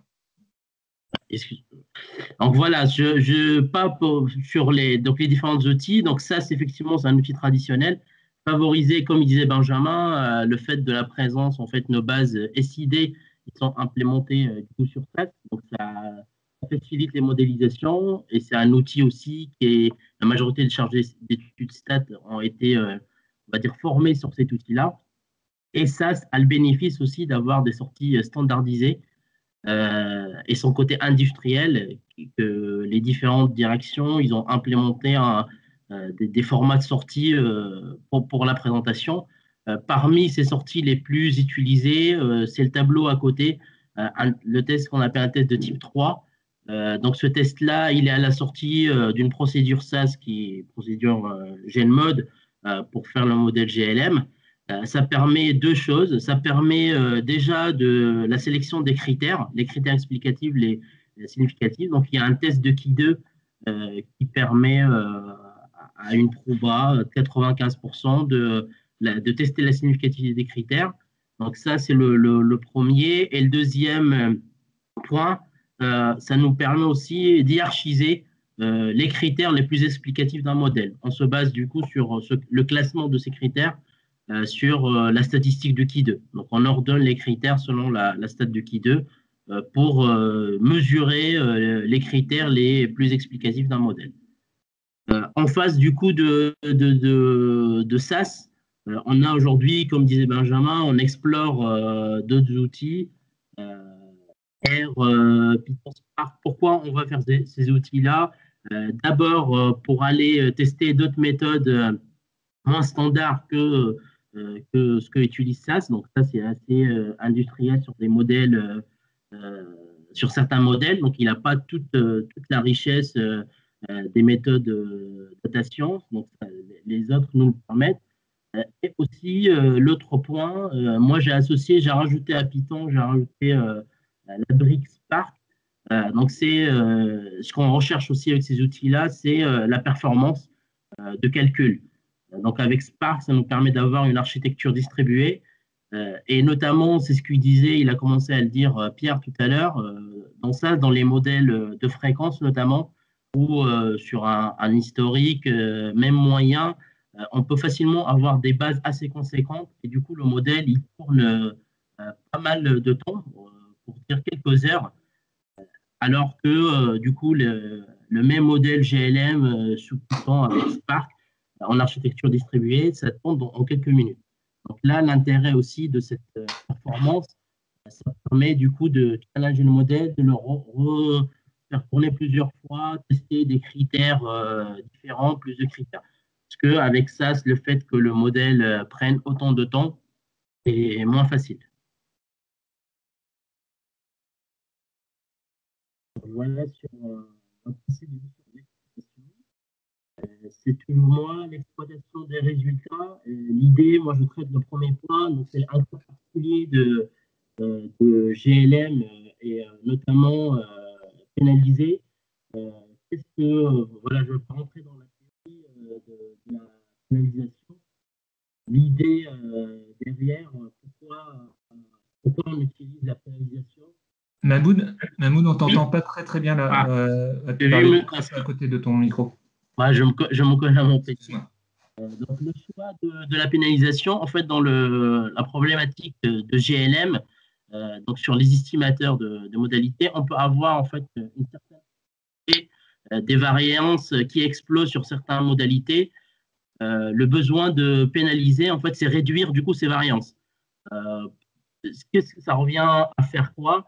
Tout à l'heure, ce qui a été présenté de façon théorique, c'est donc nos estimateurs, en quelque sorte, on estime du coup les paramètres liés au maximum de vraisemblance. L'idée, c'est venir biaiser en quelque sorte ce maximum de vraisemblance, rajouter un paramètre. Ce paramètre-là, du coup, c'est une sorte de pénalité. Et pour donner l'usage, moi j'ai eu l'usage sur les MLG pénalisés sous SAS, j'ai utilisé une option FERT dans les modèles logistiques. Il y a une option FERT qu'on peut utiliser qui permet du coup la pénalisation de log de vraisemblance. Ou sinon, toujours dans procédure SAS, GLM Select, par exemple, qui permet aussi de faire du coup des pénalisations de l'assaut. Et si je donne l'exemple sur plutôt les modèles sous Python ou R, on va avoir aussi des options du coup, de paramètres de régularisation qui permet du coup c'est un paramètre qui s'appelle lambda. On joue sur ce paramètre, ça nous permet du coup d'effectuer des pénalisations soit de l'assaut, soit de reach. Voilà un peu le principe sur ces MLG pénalisés. Je laisse Pierre continuer sur les autres points. Ouais, donc Erwan, si tu peux passer à la slide d'après. Excusez-moi. Donc, sur tout ce qui est exploitation des résultats et surtout représentation des résultats, comment est-ce qu'on va valider le modèle ou comment est-ce qu'on va communiquer sur le modèle. Ce qu'on utilise principalement, c'est les estimateurs des paramètres qui sont fournis du coup par les différentes procédures, que ce soit sur SAS ou sur R, et qu'on passe à l'exponentielle pour avoir les ODS ratios qui permettent en fait de nous comparer directement à nos pentes tarifaires. Donc dans le cas des modèles de prime pure, et ça nous permet en fait, donc ce que je représente, ce qui est représenté dans le graphique supérieur gauche, où en bleu du coup on a l'effet modèle qui paraît un peu plus flat que l'effet qu'on observe, et l'idée c'est lors des revalos qu'on fait périodiquement, c'est d'essayer de converger l'un vers l'autre. Une autre représentation qu'on fait pour se valider, c'est qu'on représente la distribution quantile par quantile. Donc là, par exemple, graphique inférieur gauche du coût moyen, et de s'assurer que la distribution soit identique ou proche, en tout cas, de ce qu'on observait, histoire qu'on n'ait pas créé de déviation. Et enfin, l'autre graphique qu'on construit, c'est tout ce qui est comparaison entre observé et modélisé, pour s'assurer que lorsqu'on réagrège les résultats, les prédictions, on soit quand même proche de l'observé, dans ce qu'on a dans le graphique supérieur droit, où voilà, on présente la prime pure et la fréquence, par exemple. Donc, je laisse la parole à Pierre Gollen.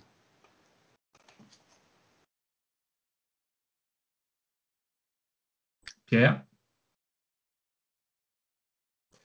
Oui, pardon. En complément sur le sujet d'exploitation, là, je reviens sur ce qu'on a vu tout à l'heure sur l'estimateur proposé. C'est vrai que le cadre du GLM en tarification, le cadre paramétrique notamment, qui nous impose de faire des hypothèses sur la distribution des variables, c'est souvent vu comme une contrainte en tarification, puisqu'on s'intéresse surtout à une grandeur qui est l'espérance pour la prime pure. Et c'est vrai que, mais sur d'autres sujets, comme pour la liquidation que j'ai évoqué tout à l'heure, le fait d'avoir la possibilité d'avoir une méthode d'estimation qui soit plus robuste sur la dispersion, ça peut être intéressant quand on s'intéresse à des grandeurs comme les intervalles de confiance ou les quantites de notre charge sinistre ultime. Donc c'est un sujet qui est important pour nous sur des branches longues comme la responsabilité civile. Et donc ce sont des développements qui nous intéressent particulièrement sur ce point. Je prends de la suite, Pierre. Oui. Peut-être, Pierre, pour revenir là-dessus, sur cette remarque, effectivement, si on calcule la prime pure, l'intérêt des GLM est à peu près inexistant, puisqu'il suffit de faire des moyennes sur chacun des groupes de risque. Par contre, si on considère des primes avec des chargements qui sont liés à la variance ou qui sont liés à la distribution, là, il y a une importance de la loi, quoi.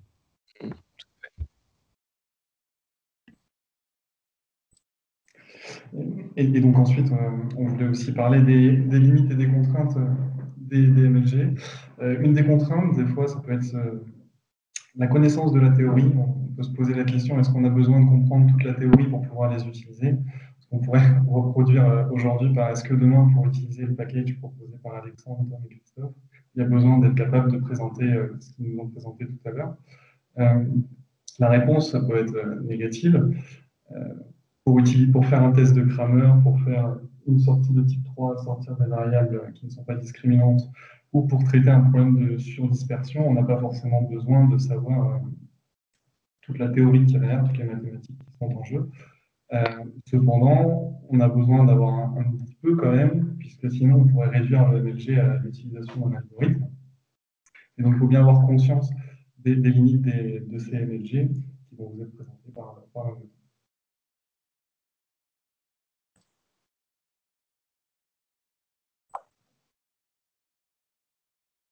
Est-ce que tu peux changer de slide, Erwan? Excusez-moi. Je regardais la question qui était posée. Très bien. Donc là, l'idée, c'est de montrer un peu les limites de l'usage du coup des GLM. Les limites, on voyait 3 niveaux, soit limites liées à l'outil, soit des limites théoriques, notamment par rapport aux hypothèses qu'on a de l'usage du coup de la théorie de GLM, ou les limites métiers, c'est par rapport à l'usage, comment on applique du coup entre la vision technique et commerciale. Les limites de l'outil SAS, ça a été ce qu'on a dit un peu avant, c'est l'idée, nous, généralement dans la modélisation, le besoin, c'est faire tourner plusieurs modèles. Soit on est dans une vision un peu R&D ou exploration du coup des données, donc on a besoin de challenger, de faire tourner plusieurs fois. Soit on est plutôt dans une vision en révision tarifaire, on révise la pente. Donc là, peut-être on est moins regardant sur le modèle. Mais en tout cas, le temps de calcul a une grosse limite qui est imposée notamment par SAS sur les modèles de fréquence. Et le deuxième point, c'est le côté, j'ai parlé tout à l'heure des lois standards. Donc c'est vrai que SAS, il a à la fois un côté positif, que c'est hyper industriel, hyper cadré, des lois qui sont déjà implémentées. Donc ça laisse moins la main à l'utilisateur de personnaliser ou de paramétrer les lois. Au contraire, du coup, les deux autres logiciels dont on parlait tout à l'heure, que ce soit R ou sous Python. Les autres limites, la limite théorique, ça a été dit aussi, la limite liée l'usage des variables, des fois on a, parce que justement pour répondre à une séquence tarifaire, on a besoin d'avoir l'impact, le coefficient tarifaire sur des critères qui sont très corrélés. Et exemple, l'âge, le permis, l'antécédent d'assurance, sur l'assurance auto. Donc là, on est un petit peu, on va contraindre un peu la théorie en utilisant des critères très corrélés entre eux dans le modèle. Il y a la sélection aussi du nombre limité de variables. À la fois, c'est une limite aussi de l'outil. C'est que, en fait, l'idée de la modélisation, on parle souvent de degré de liberté. Donc, selon le nombre de critères utilisés et les modalités par critère, donc si on a beaucoup de critères, beaucoup de modalités, il y a des problèmes de convergence. Ça peut être à la fois une limite de l'outil, SAS, du coup, le temps de calcul, ou le modèle qui ne converge pas. Donc, on a ce gros problème aussi de l'usage de nombre de variables. Et le dernier point qui est, on part du principe, ce qui a été présenté de façon tout à l'heure, que la variable cible suit une distribution d'une loi, donc les montants suivent une loi gamma par exemple, ou les nombres, loi de Poisson. Donc on est sur ces hypothèses fortes qui, selon l'usage, on peut des fois ne pas être moins regardant sur vraiment la qualité, est-ce que la variable cible suit vraiment parfaitement la loi en question. Sur les limites métiers, comme je disais, c'est en fait, encore une fois, le modèle, il reste assez théorique, donc c'est un modèle technique, mais pour autant, dans notre vision tarifaire, on peut venir biaiser le résultat technique pour un besoin commercial, parce qu'on veut favoriser un segment ou on veut que la pente tarifaire sur ce segment-là soit d'une certaine manière, du coup, qui ne respecte pas la sortie du modèle.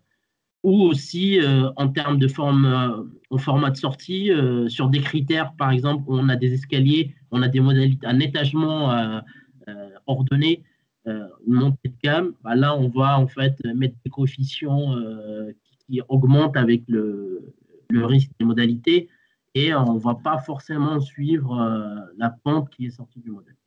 Alors, voilà les différentes un peu limites qu'on voit. Je laisse Pierre. Alors, attends, oui. on a une question de Camille Millon que je pourrais reprendre à mon compte très largement pour une partie. En tout cas, elle dit modestement, mais je pense qu'elle triche un tout petit peu quand même, mais qu'elle est pas au top au niveau de la méthodologie. Mais je voudrais quand même me lancer. Est-ce qu'on a un guide au niveau Covea pour cette démarche de MLG?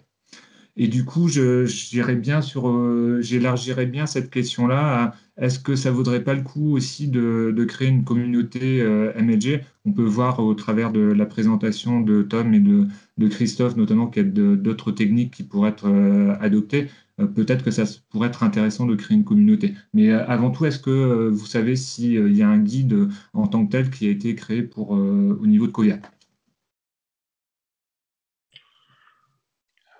Est-ce qu'il y a un guide officiel, tout Covea, je dirais, je sais pas à ma connaissance. Après, c'est un peu le savoir GLM, comme on a parlé de ça, c'est un outil traditionnel, il y a un peu une certaine culture du coup par service où on va transmettre la façon comment on fait les modèles. Aujourd'hui, nous, par exemple, la direction de Béarn, on a pas mal des échanges, parce que notamment entre les trois marques, pas tant la méthode théorique n'est pas différente, mais le format de présentation ou les sorties du coup de modèle peuvent différer. Donc, on essaye un peu de faire des échanges, mais à ma connaissance, il n'y a pas un guide process en disant étape 1, il faut faire ça, étape 2. Il y a un partage de pratiques, mais il n'y a pas vraiment un guide Covea. Merci. Donc, on passe la main. À moins que quelqu'un d'autre a peut-être, je sais pas, dans d'autres directions, s'il y a déjà un guide. Pour moi, on est dans la même situation que l'entreprise. Donc, du coup, je te passe la main, Pierre.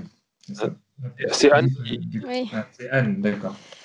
Donc, globalement, ce qu'on a voulu montrer dans cette présentation, c'est que les modèles linéaires généralisés étaient quand même largement utilisés, en tout cas chez Covea, pour divers usages, et qui sont quand même, en tout cas pour les cas classiques, assez simples à mettre en œuvre. Ils donnent notamment des résultats qui sont facilement exploitables, et du coup, c'est même devenu presque un modèle de référence, en tout cas en tarification. Et il sert parfois de modèle de comparaison avec des modèles alternatifs plus complexes ou qui se rapprochent plus du machine learning, et qu'on peut même retrouver ça dans les mémoires d'actuariat, cette espèce de comparaison avec les modèles linéaires généralisés. Donc, effectivement, donc c'est des choses qu'on pratique beaucoup, et c'est pourquoi on est très intéressé par les résultats de l'initiative de recherche RE2A en la matière. Donc, comme on l'a vu tout à l'heure, que ce soit pour améliorer nos temps de calcul, on a pu voir au travers des échos des utilisateurs que c'était une problématique qui se présentait, mais aussi je pense aux travaux qui ont eu lieu en amont de l'initiative de recherche sur des modèles de régression dans le cadre de distribution de Pareto généralisée pour des signes d'intensité sur des risques industriels, par exemple. C'est des choses des développements qui nous intéressent beaucoup. Donc voilà, c'est toujours très intéressant de participer à ces groupes de travail qui nous permettent d'élargir le champ du GLM. Voilà, je crois qu'ensuite on passe à une étape de questions-réponses. Tout à fait. Les questions-réponses, ça peut être à la fois sur la partie plus Covea, mais également sur la partie présentée par Christophe et Tom, bien entendu. Du coup, j'ai lancé une première question, peut-être à la fois à la partie théorique et à la partie un peu plus pratique. Tout à l'heure, on a vu dans vos simulations à Tom et Christophe que vous étiez sur des bases de temps en temps avec 90 variables. Moi, et dans la présentation qu'a pu faire tout à l'heure Mahmoud, on voyait une quinzaine de variables. Je ne sais pas s'il y a un nombre de variables. Est-ce qu'on peut utiliser vraiment 90 variables? Ça me paraît compliqué compte tenu de nos différentes bases de données. Mais est-ce qu'il y a une loi ou est-ce qu'il y a des prescriptions sur le fait de mettre un nombre de variables limité ou au contraire d'essayer d'en mettre un maximum? Alors, je vais répondre. Alors, par rapport à ce qu'avait présenté Christophe, ce n'était pas 90 variables, c'était 90 modalités pour une seule variable. Mais effectivement, il y a une limite dans le fait que ce qui a été on a un peu obscurci, c'est que pour pouvoir calculer le MLE, on a besoin d'appliquer G aux moyennes des sous-groupes. Il faut qu'on puisse en fait appliquer G à ces moyennes des sous-groupes-là. C'est-à-dire que pour des pour des croisements entre les catégories trop petites, pour certaines lois, par exemple sur des lois de Pareto, on peut montrer que pour certains liens, c'est pas évident qu'on arrive toujours à calculer ces G appliqués à ces moyennes-là, parce qu'on peut avoir trop peu d'individus dans les croisements de catégories. Donc, effectivement, on peut avoir des problèmes de non-existence du MLE dû à trop de variables catégorielles et pas assez de nombre de lignes, en fait, tout simplement. Après, en complément, après, il y a aussi l'idée qu'un plus un modèle est parcimonieux, donc à peu de coefficients, et plus il sera robuste, du coup, ensuite à l'utilisation. Donc, voilà.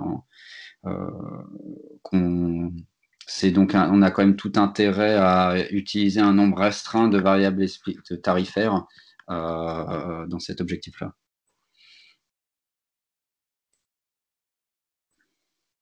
Merci. Et peut-être, Mahmoud, toi, dans ton expérience, quand je parlais d'une quinzaine de variables, alors du coup,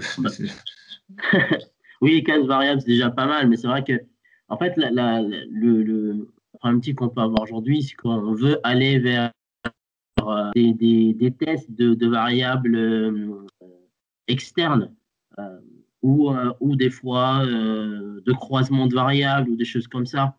Et en fait, après, moi, pour illustrer en fait dans le modèle, dans le sortie SAS notamment, ça se traduit en fait par la non-convergence du modèle, généralement par un message de la matrice hertzienne ne s'inverse pas, et du coup le modèle ne converge pas.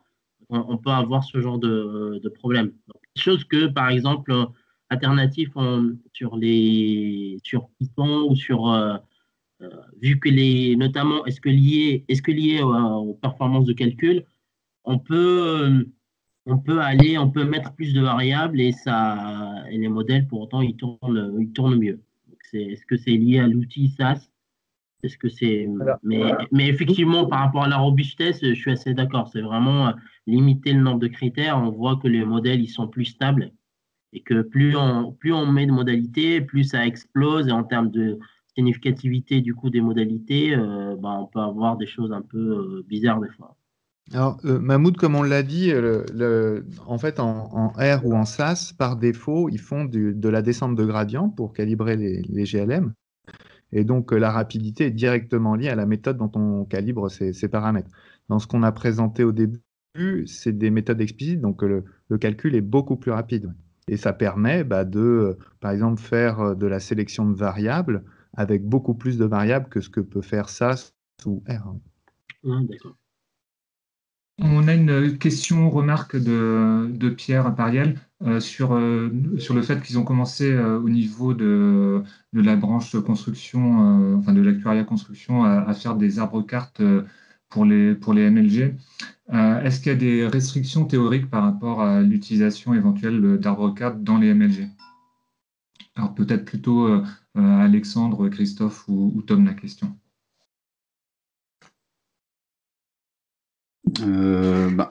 Concrètement, quand on fait des arbres de régression, du coup, on choisit indirectement de découper avec du coup, notre variable d'intérêt continue en visant du coup une variable réponse qui est souvent gaussienne, puisqu'on va chercher à minimiser des erreurs quadratiques moyennes dans chacun des nœuds terminaux.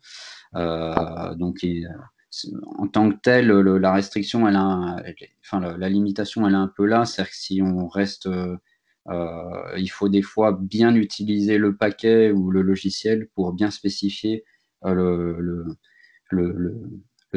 critère minimisé ou le critère maximisé pour le découpage des nœuds. Après, il n'y a pas de restriction particulière sur le fait de découper une variable, puisque de toute façon, pour qu'un GLM tourne, il a juste besoin d'une variable numérique, qu'elle soit déterminée à dire d'expert ou issue d'une méthode d'arbre de régression.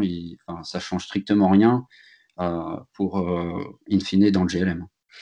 Ce qui peut être fait d'ailleurs dans d'autres approches, mais qui sont faites, il suffit de lire certains mémoires là-dessus, c'est d'utiliser des sorties de modèles beaucoup plus compliquées en tant que variable explicative. Donc typiquement, utiliser une prédiction de réseau de neurones, des choses comme ça, directement en tant que variable explicative. Voilà. Mais ça sort directement du cadre de la question. Pierre, du coup, cette réponse te convient?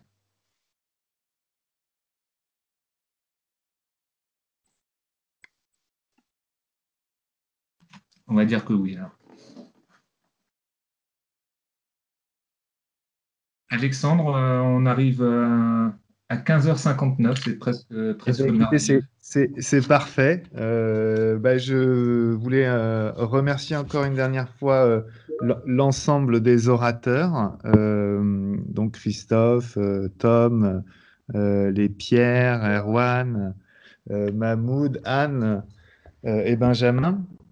On a fait passer plusieurs liens pour les points de l'Institut des actuaires. Pour ceux qui ont suivi ce webinaire, ils sont éligibles à des points de l'Institut des actuaires. Vous pouvez bien sûr vous inscrire et nous transmettrons directement à l'Institut des actuaires. Il y a aussi un lien pour l'utilisation à venir de GLM Tools, pour ceux qui ont été intéressés par cette présentation.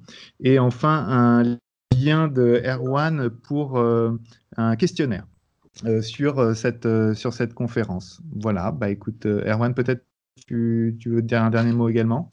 Tu as tout dit, donc tout est parfait pour moi. Merci à tous pour votre participation active et à bientôt, je l'espère. Merci, au revoir à tous. Merci, au revoir. Au revoir.